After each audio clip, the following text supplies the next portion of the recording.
Aujourd'hui, on va voir une vidéo un peu mélange de deux choses qu'on a vues dans le sondage. On va apprendre à lire ce diagramme-là, qui est un diagramme de carré granit. Donc, les diagrammes de crochet, les formes de base.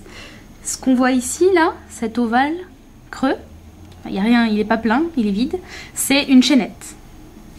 Celui-là, donc ça peut être un ovale ou un rond. Là, c'est un rond, ça peut être un peu plus de forme ovale. Plein, c'est une maille coulée. Donc ça, c'est une chaînette, ça, c'est une maille coulée. Ça, cette forme-là, avec donc une sorte de grand T allongé avec un petit trait au milieu, c'est une bride.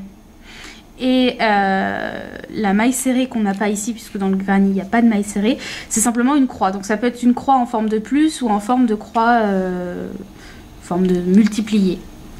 Voilà, donc pour lire un diagramme, donc l'interprétation du diagramme, je pense que c'est ça qui vraiment, plus que les formes qu'on peut lire ou interpréter, c'est vraiment l'interprétation, comment est-ce qu'on va réaliser le diagramme qu'on voit là.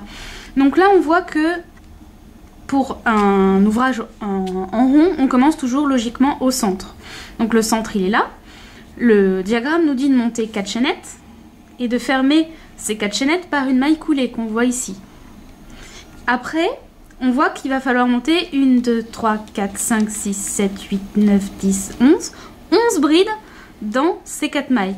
Bien sûr, on ne va pas piquer dans la maille, on va piquer au milieu. Donc ça, je vous montrerai ça en pratique, ça sera plus facile. Donc, c'est surtout le début qui est le plus difficile à comprendre en fait. Donc on part d'ici et on va suivre en fait le schéma. Donc, ils me disent de monter 4 mailles chaînettes. Donc, comme on a appris, on monte les 4 mailles. Donc, je vais monter de manière assez lâche pour qu'on puisse bien voir. Donc, 1, 2, 3, 4 chaînettes. Donc, j'en ai bien 4.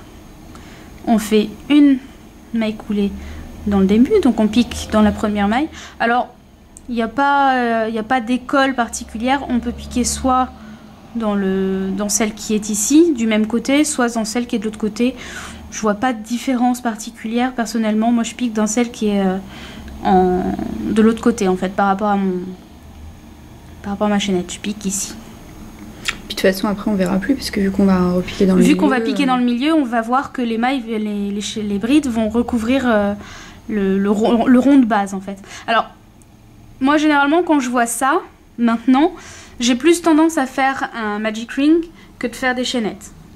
Bon, pour les besoins de la vidéo, on va faire des chaînettes, mais sachez aussi que quand vous voyez un petit cercle comme ça, où il faut piquer plein de brides dedans, et que c'est pas fait pour être un rond au milieu, on peut faire un magic ring aussi. Donc voilà, donc là pour l'instant ça ressemble pas à grand chose, mais on voit bien là une sorte de petit rond avec un trou au milieu.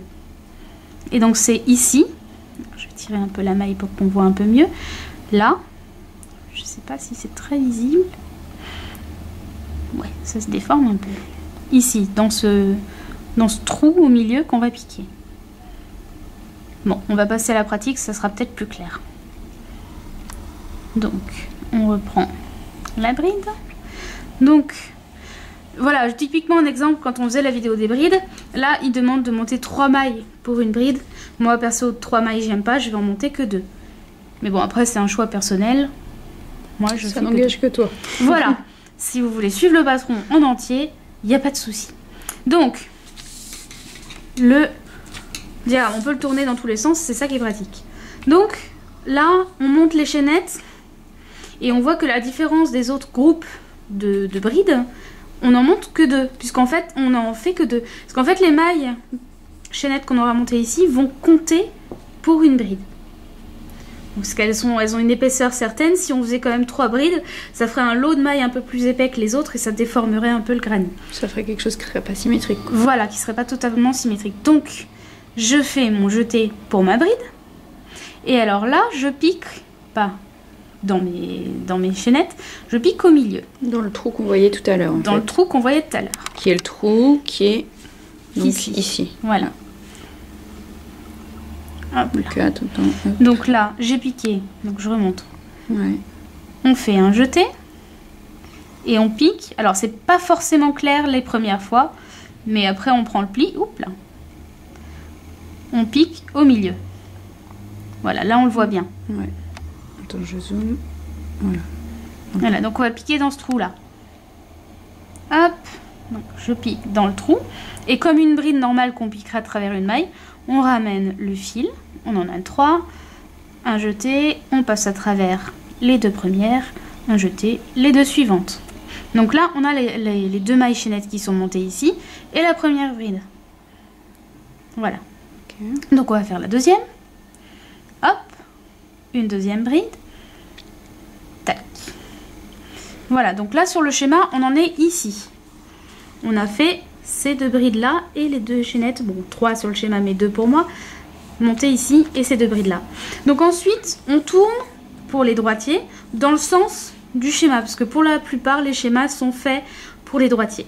Donc pour les droitiers, on tourne dans ce sens là.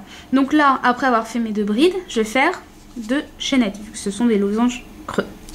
Donc, des losanges, des ovales creux. 1, 2. Voilà. Et alors là, attends, on voit bien un truc ici. Oh, putain. Là, ton fil qui a servi de montage, tu le... Je le prends en fait, en comme même j'avais temps que expliqué le la cercle, première fois sur c'est le crochet en rond, je le prends dedans pour ne pas avoir besoin de prendre une aiguille et de le rentrer dans les mailles. Donc après ça, c'est pas forcément obligé si on n'y arrive pas de le prendre avec. Et je trouve ça plus pratique. Donc là, ça y est, on voit bien le rond avec les mailles prises dedans. Ok. Voilà. Donc il y a mes 2 chaînettes qui suivent. Et donc ensuite, 1, 2, 3, 3 brides. Donc là, je vais aller un peu plus vite parce que les brides, on sait faire. Et on sait piquer maintenant dans le cercle. Et si on ne sait pas faire, on reprend la vidéo et on révise. Voilà. Je vais laisser un peu de lest. 1 bride. 2 brides. Et 3 brides. Donc, on en est là. Donc, rebelote, 1, 2 chaînettes. Représentées par des ovales creux. Et donc là, on a fait les 2 chaînettes qui sont là. Et on refait 3 brides. Donc, 1, 2 et 3 brides. Donc là, on voit une sorte de forme commencer à apparaître. Ça commence à ressembler à la moitié d'un carré en fait. Voilà, ça commence à ressembler. Je tire un peu de fil. Donc, on a fait ces 3 brides là. On refait 2 chaînettes. 2 chaînettes. Et 1, 2, 3, 3 brides. Ensuite, suivies de 2 chaînettes. Donc,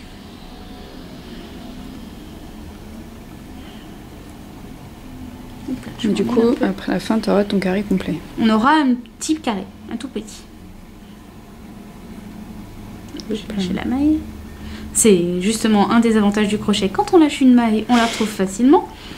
Donc là, j'ai fait mon dernier lot de 3 brides. 1, 2 chaînettes.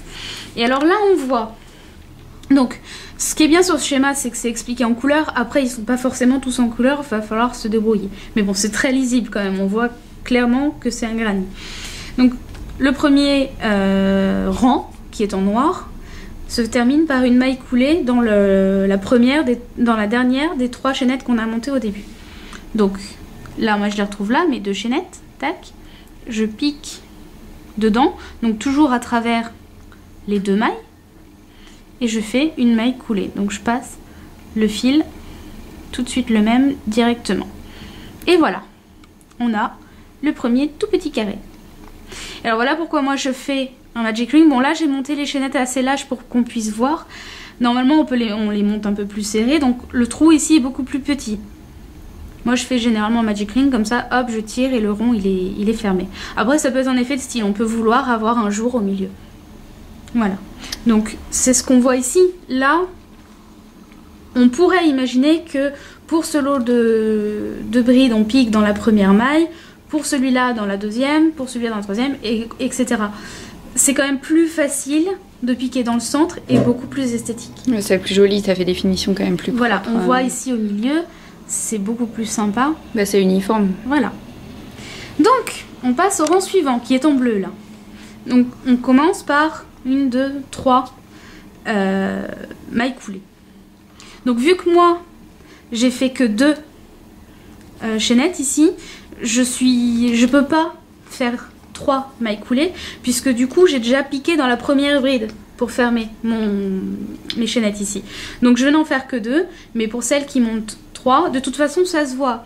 Là, en fait, il faut arriver jusqu'au prochain trou quoi, avec les mailles coulées, c'est ça? On arrive jusqu'au prochain trou formé par les 2 chaînettes du rang précédent. Donc on voit bien qu'il est là et que il y a un truc, c'est qu'on peut pas, comme ce qu'on fait pour les augmentations, on peut pas faire 2 mailles coulées dans la même maille. Sinon, le fil il vient pas en fait. Donc là, je fais une maille coulée dans la suivante et donc dans le creux formé par les 2 chaînettes. Et là, je m'avance en fait sur mon carré pour pouvoir me mettre à une position qui est assez facile à faire. Donc, deuxième rang en bleu, toujours au départ 3 chaînettes, je vais en faire que 2. Et on va faire donc 2 chaînettes et 2 brides. Donc, 1, 2. Et comme pour le rond central, on va pas piquer dans les petites mailles, on va piquer dans le creux formé par les 2 chaînettes ici. Dans ce creux là. C'est pour ça que les diagrammes de crochet c'est assez visuel. On voit très bien qu'ici on va piquer toutes ces brides dans ce trou. Voilà. Donc une bride, 2 brides. Là ensuite le schéma nous dit de faire 2 chaînettes. Donc 1, 2 chaînettes et 1, 2, 3 brides. En fait, les brides, elles vont marcher toujours par 3 pour la symétrie avec ce granit-là. Parce qu'en fait, les granits, ça a tendance à faire des sortes de petits jours et petits creux. Et donc, pour faire les pleins de brides, autant les faire au même nombre pour que ça soit... Après, il y a des effets sur les granits un peu plus évolués où on peut faire des groupes un peu moins grands. Mais vu que ça, c'est un granit vraiment de base, c'est comme ça que ça marche depuis toujours. Depuis toujours, voilà.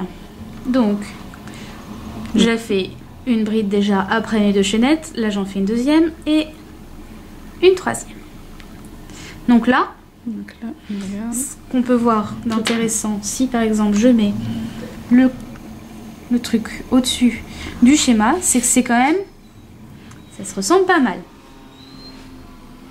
On voit bien que là, on est bien sur ce coin-là. Voilà. Et on regarde de près. Voilà. Vas-y, c'est bon. Ah, donc on reprend le granit. Entre les 2 groupes de brides là, il y a une chaînette. Donc, hop, une petite chaînette. Et on recommence comme ce coin-là. 3 brides, 2 chaînettes, 3 brides, piquées toutes dans le petit creux formé par les 2e doubles chaînettes. Donc j'ai fait ma chaînette, toute simple ici. Je fais une bride, 2. Donc je vais vite parce que ça, on sait faire. Hop, donc les 3 premières brides qui sont là. 1, 2 chaînettes. Et re-3. Et re-3 brides. Donc je pique bien dans le creux. Et on n'hésite pas à mettre vraiment le crochet à fond. C'est fait pour ça, ça passe bien. Pour ça que généralement, quand quelqu'un veut faire des granits, on lui dit « Oh, mais c'est facile, il n'y a aucun souci. » Voilà. C'est facile jusqu'à ce qu'on les montre. Donc du coup, on voit bien là, les 2 chaînettes ici forment bien des coins vraiment pointus. On voit vraiment le début d'un carré. Voilà, donc on se retrouve là. Après, est-ce que c'est la peine de continuer? Parce qu'en fait, c'est toujours pareil finalement. Il y a juste cette petite différence-là, c'est que au fur et à mesure qu'on va agrandir en fait le carré, puisqu'en fait, ce diagramme-là, c'est que le début. On peut tout à fait imaginer répéter ce motif qui est ici. Encore une fois au-dessus. Encore et encore pour faire des granits beaucoup plus grands. Le truc, c'est qu'après, pour faire... la largeur du carré, il va falloir, on peut pas se limiter ici entre les coins à faire juste une chaînette, puisqu'au bout d'un moment il va être trop grand, donc il va falloir refaire des lots de 3 mailles, de 3 brides. Et qu'on piquera dans le trou en fait, qui va être le trou, si on reprend ton carré, qui va être celui-là. Le trou du milieu, tout simplement. Qui va être le trou entre les 2 coins. Donc au début il y aura qu'un trou, et puis si jamais là, bah, il y en aura 2 et le truc d'après, il y en aura 3 Voilà. et Ce ainsi qu'on de fait, suite. c'est quoi. qu'on répète ce schéma-là ici et ici. À chaque fois qu'il y a Avec une maille toujours entre les deux. une maille chaînette entre les deux pour marquer le jour et que ce soit pas collé. Voilà. Voilà. Du coup, maintenant, bah, ils savent faire des granits, quoi. C'est parti pour Voilà. la couverture.